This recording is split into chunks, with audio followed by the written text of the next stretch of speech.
মমতা বন্দ্যোপাধ্যায় টাকা দিয়েছেন bus stand করতে, তিনি মাননীয় মুখ্যমন্ত্রী, তার একটা এখানে ছবি নাই, এই জন্য আমি থাকতে পারছি না। কারণ মমতা বন্দ্যোপাধ্যায় তো আমাদের সব কিছু, তিনি টাকা দিয়েছেন, এই বাস স্ট্যান্ড করেছে, করে সব কিছু, সেই জন্যই আমি থাকতে পারছি না। আমার শুরু করেছি। চল চল চল চল। পৌরসভার যিনি ইঞ্জিনিয়াররা আছেন তারা জানিয়েছেন যে আরামবাগকে যানজট মুক্ত করার জন্যই এই প্রয়াস করা হয়েছে পৌরসভার পক্ষ থেকে। কারণ হচ্ছে আরামবাগ খুবই যানজটপূর্ণ এরিয়া, তো সেই কারণেই বাসগুলো যদি শহরের মধ্যে না থেকে যদি একটু দূরে করা হয়, সেক্ষেত্রে যানজটটা অনেকটাই কম হবে এবং পুলিশ প্রশাসনের অনেকটাই সুবিধা হবে। মিউনিসিপ্যালিটি উদ্বোধন করেছিলেন ওনাদের মানে উদ্যোগে, তো ওনারা মানে দীর্ঘদিন ধরে তো এটা পেন্ডিং ছিল। সো আমরা মানে বেশি ফলো আপ করে মিউনিসিপ্যালিটি চেষ্টা করে আজকে মানে ভালোভাবে উদ্বোধনটা হয়েছিল। আমরা এখন বর্ধমানের রাস্তাগুলো মানে রুটগুলো মানে ডিভাইড করে দিলাম। সো বাস ইউনিয়নের তরফ থেকেও মিটিংগুলো হয়েছিল। সো আজ থেকে এটা আমরা ফুল ফ্লেজডলি এটা চালু করতে চেষ্টা করছি। যাত্রীদের জন্য কোনো শেড নেই, বসার বা পানীয় জলের ব্যবস্থা কি বলবো, মানে ওটা এখনো কয়েকটা জিনিস বাকি রয়েছে, মিউনিসিপ্যালিটি আস্তে আস্তে ওটা করে নেবে। যাত্রী নিরাপত্তা নিয়ে কি বলবেন? এখানে কি যাত্রী নিরাপত্তা? আচ্ছা, ওটা পুলিশকে বলা আছে, আমরা অলরেডি রোডের যে পিডব্লিউ আছে ওনাদেরকে চিঠি করা আছে, স্পিড ব্রেকারের ব্যবস্থাগুলো আর সাইনেজ ব্যবস্থাগুলো। ওইটার আগে মানে ওই তো কয়েকদিন বাকি থাকবে, তো ওই সময় পুলিশের মনিটরিং থাকবে এখানে, পুলিশ পার্সোনালরা থাকবে, পুলিশ পার্সোনালি থাকবে না এখানে।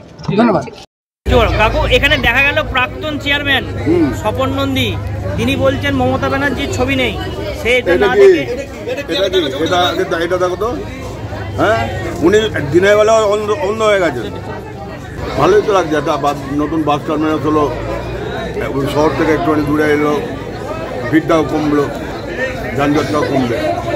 আরামবাগে যে বাস আছে স্ট্যান্ড, সেটা তো সংস্কারের অনেকটা, হ্যাঁ এবারে জায়গাটা তো এবার খালি হলো, এবার গাড়িগুলো এখানে আসবে, ওখানে কাজ হবে। মানে উনি কি কারণে রাগারাগি করে চলে গেলেন যদি বলেন? কি কারণ আমি কি করে বলবো? আপনারা বলছেন ছবি নেই নাকি, দেখুন না এটা কি ছবি নেই, আমরা বলছি না, উনি বলছেন, উনি পাগলের প্রলাপ বলছেন। দেখুন, এই প্রাক্তন চেয়ারম্যান বর্তমান চেয়ারম্যান কেউ পিসির লোক, কেউ ভাইপোর লোক। যে পিসির লোক পিসির ছবি দেখতে না পেলে রেগে মেগে পালিয়ে যাচ্ছে, যে ভাইপোর লোক ভাইপোর ছবি দেখতে না পেলে রেগে মেগে পালিয়ে যাচ্ছে। এটা পিসি ভাইপোর যে আন্তরিকতা বা ঝগড়া, তারই একটা প্রকৃষ্ট উদাহরণ। কেননা এই বাস টার্মিনালটা না পিসি না ভাইপো, এটা পাবলিকের টাকায় হয়েছে, জনগণের টাকায়। যারা ক্রেডিট নেবার চেষ্টা করছে এখানে বসে, 2011 সালে সিপিএম যেখানে ছেড়ে রেখে গিয়েছিল আরামবাগকে, তার থেকেও বেহাদ্য দশায় পরিণত করেছে এই সরকার।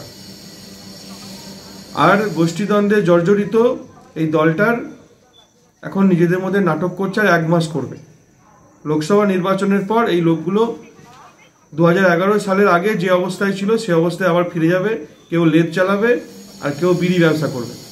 সুতরাং এই যে প্রাক্তন আর বর্তমান চেয়ারম্যানের ঝামেলা, এটা ওদের মধ্যেই থাক, বাইরে না আসাই ভালো, কারণ মানুষ শুধু ফেলছে তরিকায়। এখানে বাস টার্মিনাসটা আজকে নতুন করে উদ্বোধন হওয়াতে, এটা এর আগে ট্রায়াল রানে ছিল গত 3 তারিখ থেকে। আশা করি আরামবাগ শহর যে যানজট অবস্থায় ছিল সেটা অনেকটাই মুক্ত হবে এবং এখানে যথেষ্ট জায়গা আছে। সেই হিসাবে বাসগুলো যদি এখান থেকে ছাড়ে তাহলে যাত্রী সকলেরও সুবিধা হবে এবং শহর অনেক গতিশীল হবে। এবং কোন দিক থেকে কোন দিকে গাড়ি কিভাবে যাবে কি এখানে আপাতত যেগুলো বলা হয়েছে, যে যেসব গাড়ি তারকেশ্বরের দিক থেকে আসবে তারা এখানে আসবে আর কি। এবং যেটা আমাদের খবর আছে যে ওই বাস স্ট্যান্ডটা দীর্ঘদিন ধরে মেরামত করা হয়নি, সেই কারণে সেটা মেরামতের জন্য হয়তো কিছুদিনের জন্য বন্ধ রাখতে পারেন, সেটা পৌরসভা থেকে সিদ্ধান্ত নেবে। সেক্ষেত্রে সব বাসই এখান থেকে ছাড়বে।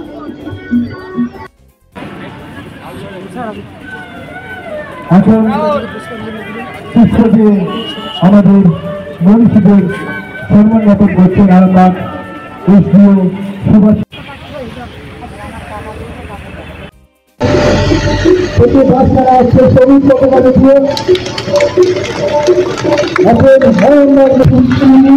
আরামবাগের শিক্ষরক্ষা সমিতি মহাশয় উপস্থিত আজকের এই বাচ্চা নিয়ে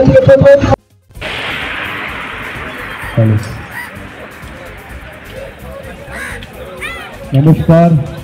আজকের এই শুভক্ষণে আর কিছুক্ষণের মধ্যেই আরামবাগের মধ্যে নতুন পালক যে আরামবাগ নেতাজি সুভাষচন্দ্র বসু বাস টার্মিনাল উদ্বোধন করেছে, সেই অনুষ্ঠানে ইতিমধ্যে এসে উপস্থিত হয়েছেন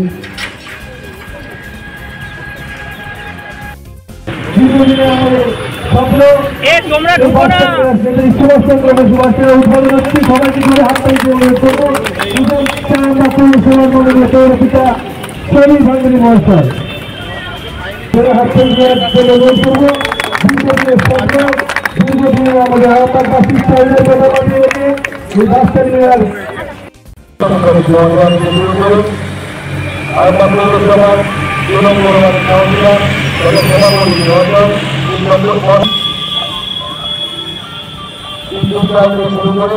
আমাদের আরামবাগ পৌরসভা অফিসে বড় থেকে শুরু করে এগিয়ে আসেন